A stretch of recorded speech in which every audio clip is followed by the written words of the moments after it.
Selamat datang di Cahaya Cerita, tempat di mana kisah-kisah drama penuh makna dan inspirasi hadir untuk menemani hari-hari Anda.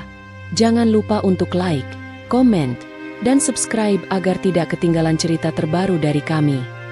Kilauan.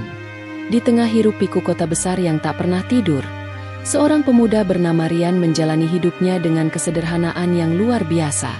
Setiap pagi, sebelum matahari benar-benar terbit, ia sudah keluar dari gubuk kecilnya di pinggir rel kereta, mendorong gerobak besi tuanya yang berderit setiap kali roda berputar.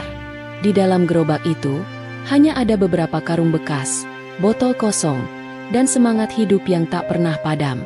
Rian bukanlah pemuda yang beruntung. Sejak kecil, ia sudah hidup sebatang kara.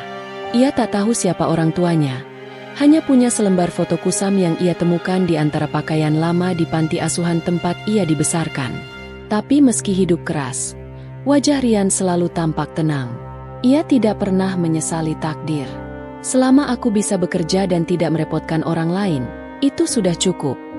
Katanya setiap kali ada pemulung lain yang mengeluh tentang nasib, siang hari adalah waktu paling melelahkan baginya. Di bawah terik matahari, Rian memunguti botol plastik, kaleng minuman, dan kardus dari tempat sampah. Tangannya kotor, bajunya lusuh, namun matanya selalu memancarkan kehangatan. Ia sering berhenti di dekat jembatan tempat seekor kucing belang menunggunya. Hewan itu tampak kurus dan lemah, tapi setiap kali melihat Rian datang, ia mengeong pelan seolah menyapa sahabat lamanya. Rian akan tersenyum, membuka bungkus nasi kecil dari sakunya, dan berkata lembut, "Kita makan bareng ya, si belang." Hari itu, langit mendung dan angin berhembus dingin. Awan hitam menggantung berat di atas gedung-gedung tinggi. Ketika hujan deras tiba-tiba turun, Rian segera mendorong gerobaknya ke pinggir jalan dan mencari tempat berteduh. Ia menemukan sebuah rumah tua di ujung gang sempit, dengan cat dinding yang sudah mengelupas dan pagar berkarat. Dari luar tampak sepi, seperti tak berpenghuni. Rian memutuskan untuk berteduh di teras kecilnya. Angin membawa aroma lembab dan debu, membuatnya menggigil. Namun di tengah suara hujan yang jatuh deras, tiba-tiba terdengar suara lirih dari dalam rumah. "Tolong!" Begitu lemah, hampir tak terdengar. Rian tertegun, menajamkan telinga. Ia sempat ragu, mungkin hanya halusinasi atau suara angin, tapi panggilan itu terdengar lagi. Kali ini lebih jelas, lebih memohon. Dengan langkah hati-hati, Rian mendorong pintu kayu yang setengah terbuka. Suara engselnya berderit nyaring. Di dalam, rumah itu gelap dan berdebu, dengan bau obat dan lembab yang menusuk hidung. Ia menyalakan senter kecil dari ponselnya dan menyorot lantai. Di sudut ruangan, tampak seorang kakek tua terbaring di lantai. Tubuhnya gemetar, separuh badannya tak bisa digerakkan. Wajahnya pucat, bibirnya kering. Rian segera berlari mendekat, berlutut di samping kakek itu. Kakek kenapa?" tanyanya cemas. Kakek itu berusaha dengan sigap. Rian mengangkat tubuh kakek itu ke posisi duduk. Tubuhnya terasa ringan tapi rapuh. Tulangnya menonjol di balik kulit keriput. Ia menahan kepala sang kakek dan meneguk perlahan air dari botol plastik kecil yang ia bawa. "Pelan-pelan, Kek," ucapnya lembut. Setelah beberapa teguk, napas kakek itu mulai teratur. Matanya terbuka, menatap Rian dengan pandangan lemah namun penuh rasa syukur. "Namaku Darman," ucapnya pelan, diiringi batu kecil. "Aku dulu guru sekolah dasar, tapi sekarang tinggal sendiri. Anak-anakku semua pergi." Rian menatap sekeliling rumah itu. Dindingnya kusam, jendela penuh sarang laba-laba, dan di pojok ruangan menumpuk pakaian serta kertas lama. Bau lembab bercampur debu membuat udara terasa berat. Di meja kecil, hanya ada segelas air kotor dan sisa roti kering. Dari pemandangan itu saja, Rian tahu kakek ini sudah lama tidak dirawat siapapun. Malam itu, Rian membantu Pak Darman berbaring kembali, menutup tubuhnya dengan selimut tipis yang ia temukan di kursi. "Saya pamit dulu ya, Kek. Besok saya balik lagi," ucapnya sambil menatap wajah tua itu. Kakek itu hanya mengangguk lemah, menatap Rian seperti melihat seseorang yang sudah lama ditunggu. Keesokan harinya, benar seperti janjinya, Rian datang membawa 2 bungkus bubur ayam yang dibelinya dari sisa uang memulung semalam. Ia juga membawa sapu, kain pel, dan semangat untuk membersihkan rumah itu. "Saya izin beres-beres." "Ya, Kek," katanya. Pak Darman hanya tersenyum. Kali ini lebih hangat daripada sebelumnya. Rian mulai menyapu lantai yang penuh debu, mengelap jendela, mencuci gelas dan piring, hingga rumah itu tampak sedikit lebih hidup. Setelah itu, ia membantu Pak Darman makan bubur. Meski tangan kakek itu gemetar, Rian sabar menyuapkannya sedikit demi sedikit. "Enak enggak, Kek?" tanyanya. Kakek Darman tersenyum pelan. "Enak sekali. Sudah lama saya nggak makan bubur hangat." Hari demi hari berlalu. Rian tetap datang setiap pagi setelah memulung, atau sore sebelum pulang ke gubuknya. Ia memandikan kakek itu, mengganti pakaiannya, bahkan menemani bercerita. Pak Darman sering bercerita tentang masa lalunya, tentang murid-muridnya yang dulu ia banggakan, tentang anak-anaknya yang dulu rajin belajar tapi kini tak lagi mengabari. "Dulu saya pikir, setelah pensiun, saya akan menikmati masa tua bersama cucu-cucu," katanya suatu sore. "Tapi ternyata, sunyi itu jauh lebih keras daripada saya bayangkan." Rian mendengarkan dengan sabar, tak banyak bicara.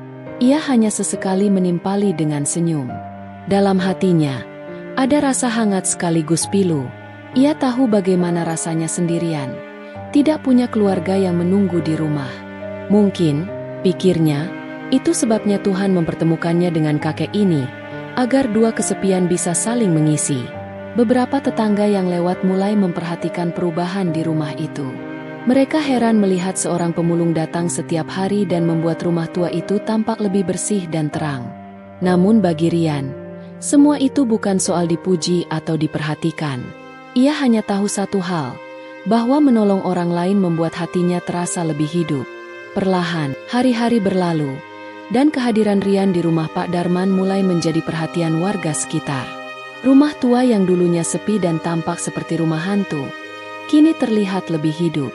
Tirai jendela sering terbuka, suara tawa samar terdengar, dan kadang terlihat seorang pemuda berpakaian lusuh menyapu halaman atau menjemur pakaian.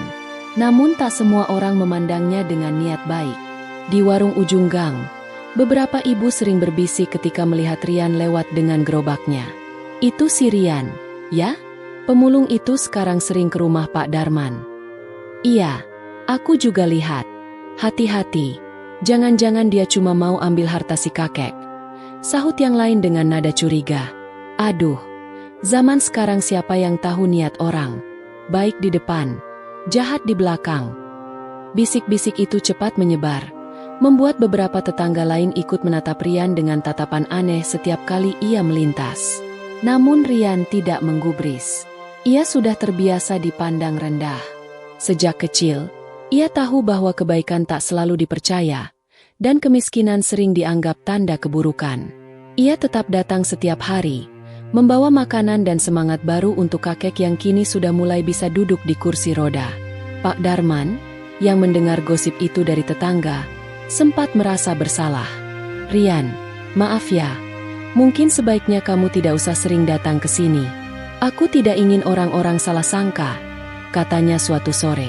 Rian hanya tersenyum lembut.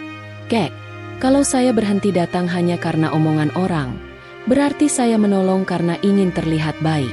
Tapi saya menolong karena saya mau, bukan karena mereka setuju atau tidak." Kata-kata itu membuat Pak Darman terdiam, matanya berkaca-kaca. Sejak hari itu, rasa sayang dan hormatnya kepada pemuda sederhana itu makin dalam. Namun tanpa mereka sadari, ada sepasang mata asing yang memperhatikan dari kejauhan. Dari balik jendela rumah kosong di seberang jalan, seorang pria berpakaian rapi berdiri diam, memperhatikan setiap gerak-gerik Rian. Wajahnya tenang tapi tajam. Ia mengamati bagaimana Rian membantu kakek itu makan, menata tempat tidur, bahkan membetulkan atap bocor dengan alat seadanya. Sesekali pria itu mengeluarkan ponsel dari sakunya, mengetik sesuatu cepat di layar. Sorot matanya seperti seorang penyelidik yang sedang mengumpulkan bukti. Setelah beberapa menit, ia memotret diam-diam, lalu menuliskan catatan kecil sebelum pergi begitu saja tanpa sepatah kata pun. Rian tidak menyadari kehadiran pria itu.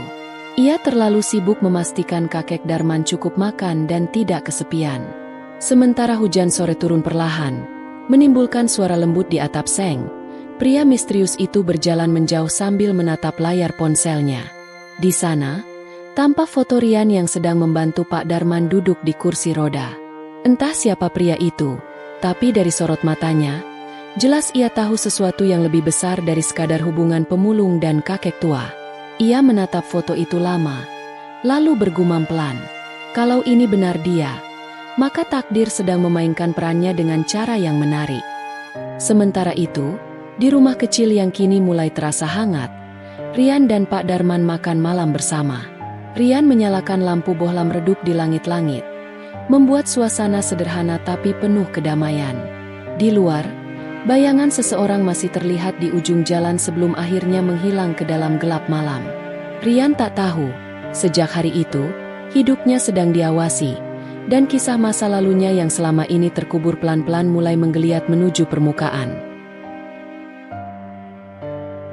Malam itu, udara terasa lebih dingin dari biasanya.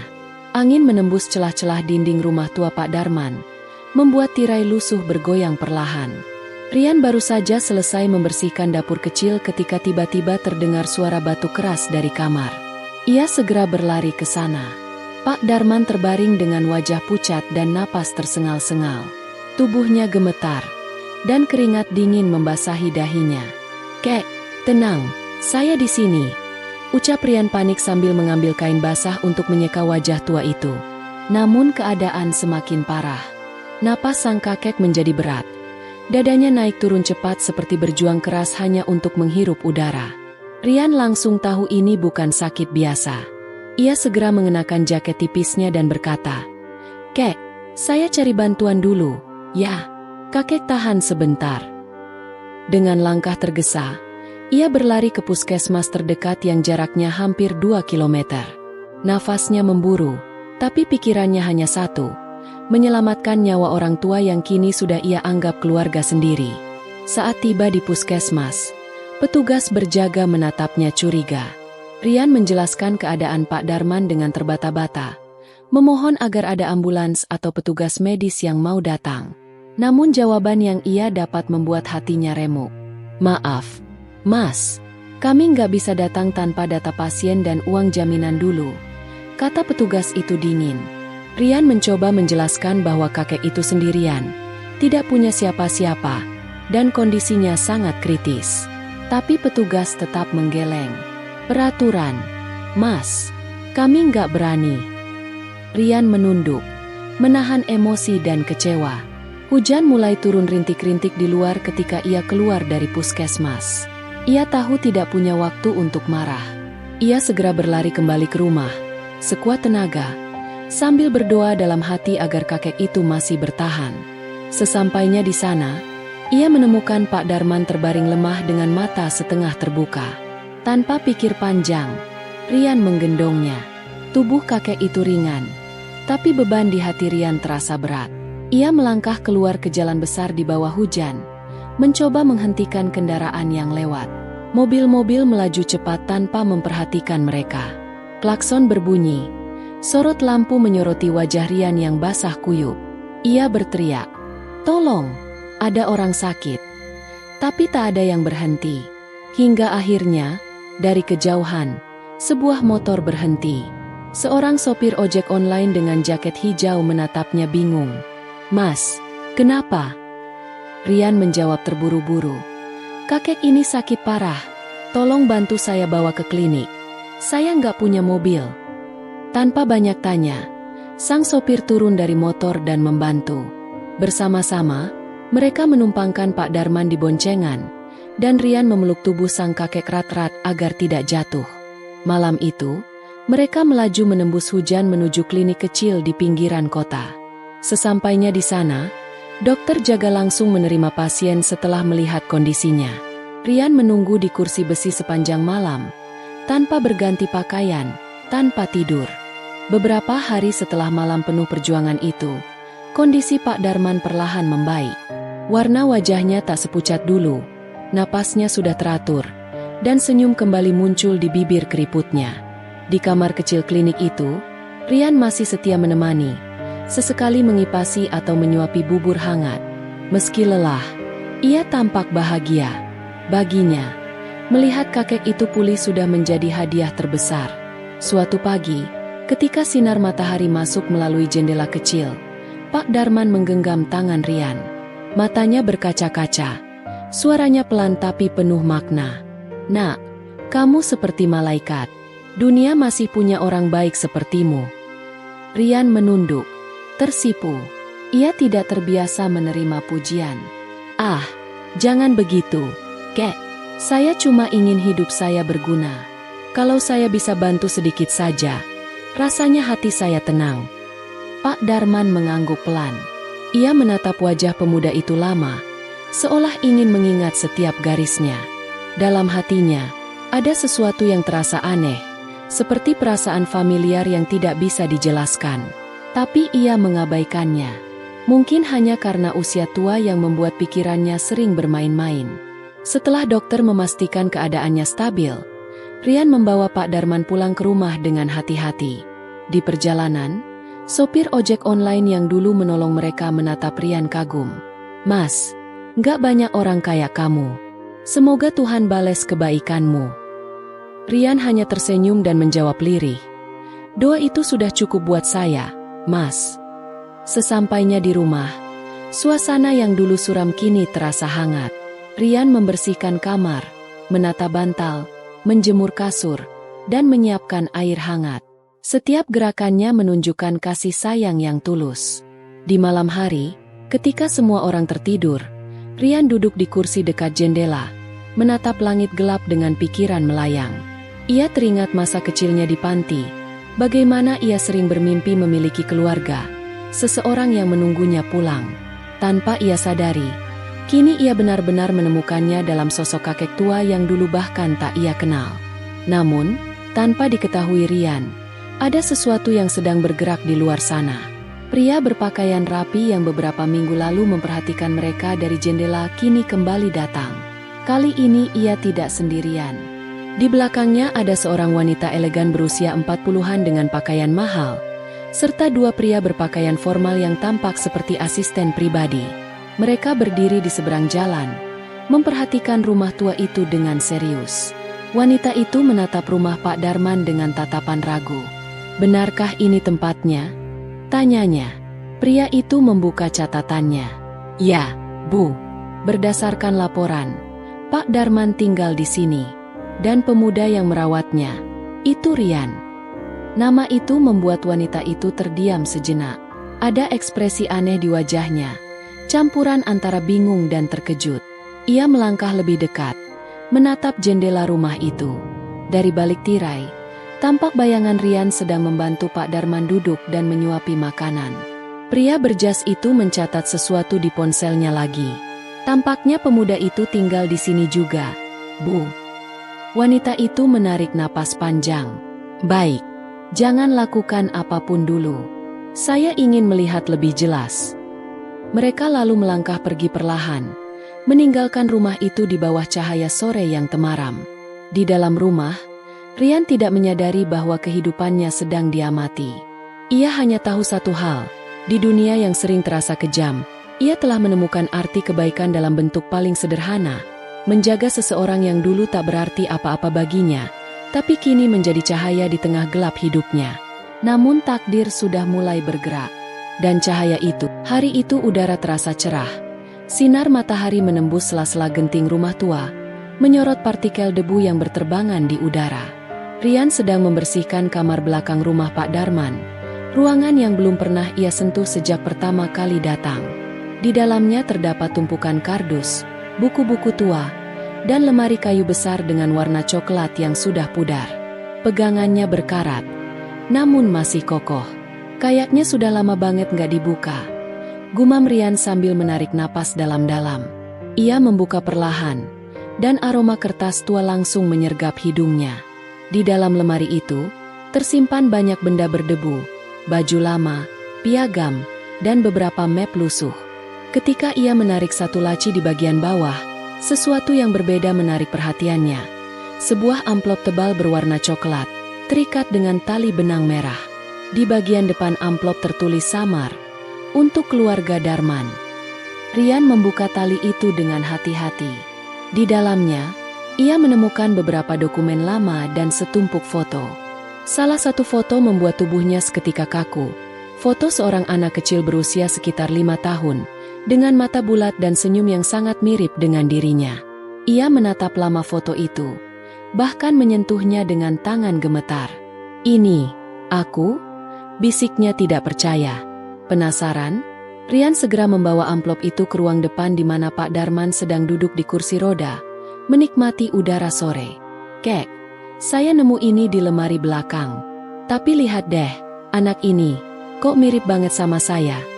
ujarnya sambil menunjukkan foto itu.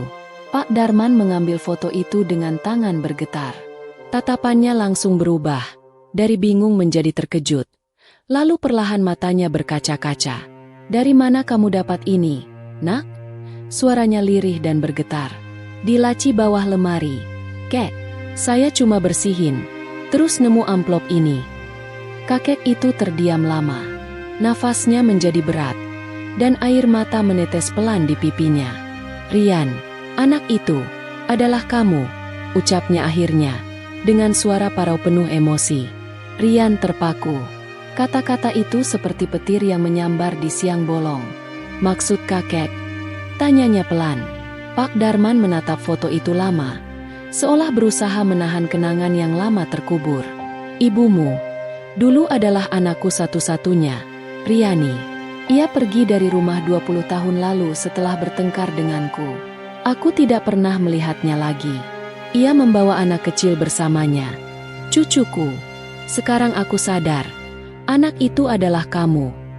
Rian membeku, hatinya bergetar hebat. Semua potongan hidupnya seperti berputar di kepala. Panti asuhan, masa kecilnya yang penuh kesepian, wajah samar ibunya yang selalu menangis di mimpi. Ia menatap kakek tua di depannya. Air matanya mulai jatuh tanpa bisa ditahan. "Berarti, selama ini saya..."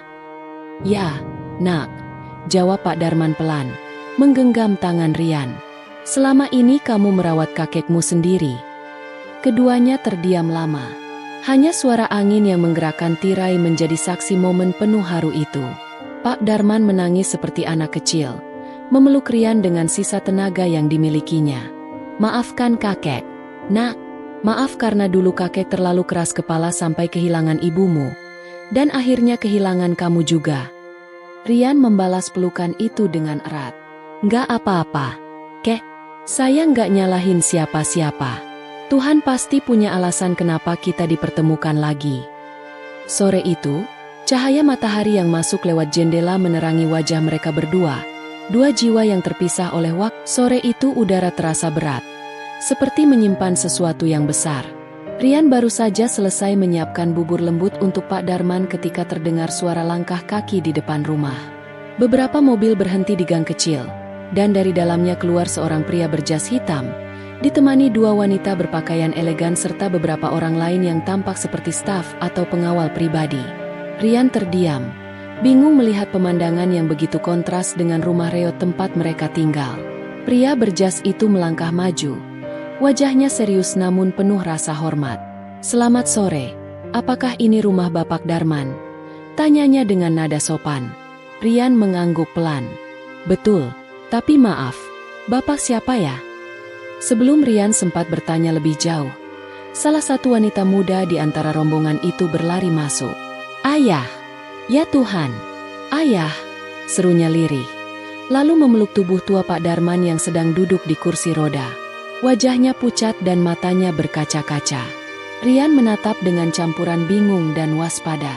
Ia belum mengerti apa yang sedang terjadi. Pak Darman menoleh pelan. Wajahnya tampak kaget sekaligus penuh haru. "Lina, Dodi, kalian akhirnya datang juga." Suaranya bergetar. Wanita itu menangis terseduh, sementara pria di sampingnya, seorang lelaki berkemeja putih rapi, hanya menunduk, tampak diliputi rasa bersalah. "Kami baru tahu dari Pak Herman," katanya lirih, menunjuk pria berjas hitam yang kini berdiri di ambang pintu. Katanya warga melihat seorang pemulung merawat ayah. Kami pikir itu hanya gosip. Rian menunduk, merasa canggung. Ia tidak ingin dianggap melampaui batas. Saya cuma bantu sedikit, Pak, ujarnya pelan. Namun sebelum siapapun bisa berkata lagi, Pak Darman mengangkat tangannya dengan lemah. Tidak, Nak, katanya tegas meski suaranya bergetar. Bukan, sedikit. Kamu yang telah menyelamatkan nyawa kakekmu ini. Semua mata tertuju pada mereka berdua. Pengacara itu menatap kaget. Sementara anak-anak Pak Darman saling berpandangan bingung. Kakekmu? Ulang salah satu dari mereka. Pak Darman menatap mereka satu persatu dengan mata berkaca-kaca. Anak-anakku, bukan kalian yang pertama datang menolongku waktu aku terbaring lemah di rumah ini. Bukan kalian yang membersihkan tubuhku, yang memberi makan, atau menjagaku malam-malam saat aku hampir meninggal. Tapi pemuda ini, ia menatap Rian penuh kasih. Dialah yang melakukan semua itu. Dan dia bukan orang asing. Dia darah daging kita sendiri. Keheningan menyelimuti ruangan. Bahkan suara jangkrik pun seolah berhenti. Rian menatap Pak Darman dengan mata basah. Hampir tidak berani bernapas. Pemuda ini, lanjut sang kakek lirih, adalah anak dari Riani, adik kalian. Dia cucuku sendiri. Semua tertegun. Lina menutup mulutnya. Dodi melangkah mundur tak percaya. Itu tidak mungkin, gumamnya pelan. Namun pengacara itu segera mengeluarkan map berisi dokumen yang tadi diberikan oleh Rian dari laci, surat keluarga, akta lama, dan foto-foto yang menjadi bukti kuat. Air mata menetes di pipi Rian. Ia tak pernah membayangkan akan berada di tengah keluarga yang selama ini bahkan tidak ia tahu keberadaannya. Ia hanya seorang pemulung yang kebetulan menolong seorang kakek tua. Tapi ternyata takdir menulis cerita lain. Pak Darman menatapnya dengan senyum lembut. Meski wajahnya lemah. Sekarang kalian tahu, Nak, dunia ini kecil. Tapi hati yang tulus akan selalu menemukan jalannya kembali ke rumah. Rian menggenggam tangan kakeknya dengan erat. Sementara seminggu setelah semua kebenaran terungkap, suasana rumah tua di ujung gang itu berubah menjadi duka yang dalam. Pagi itu, langit tampak muram, seolah ikut menangisi kepergian seseorang yang penuh kasih. Pak Darman menghembuskan napas terakhirnya dengan tenang, di atas ranjang kayu yang dulu Rian bersihkan dengan penuh kesabaran. Di sampingnya, Rian menggenggam tangan sang kakek sampai detik terakhir. Terima kasih, Nak, sudah menemani kakek. Bisik Pak Darman pelan sebelum matanya terpejam selamanya. Rian menunduk, menitikkan air mata tanpa suara. Ia tidak menjerit, tidak mengeluh, hanya diam dengan dada sesak, menatap wajah tua yang kini beristirahat dalam kedamaian. Bagi Rian, kehilangan itu terasa sangat dalam, seperti kehilangan bagian dari dirinya sendiri. Kakek yang baru dikenalnya beberapa minggu, tapi sudah menempati ruang besar di hatinya. Beberapa hari kemudian, pengacara keluarga datang membawa sebuah surat wasiat. Semua keluarga berkumpul di ruang tamu rumah tua itu. Suasana hening saat Pak Herman, sang pengacara, membuka lembaran kertas yang ditulis dengan tangan gemetar Pak Darman sebelum meninggal.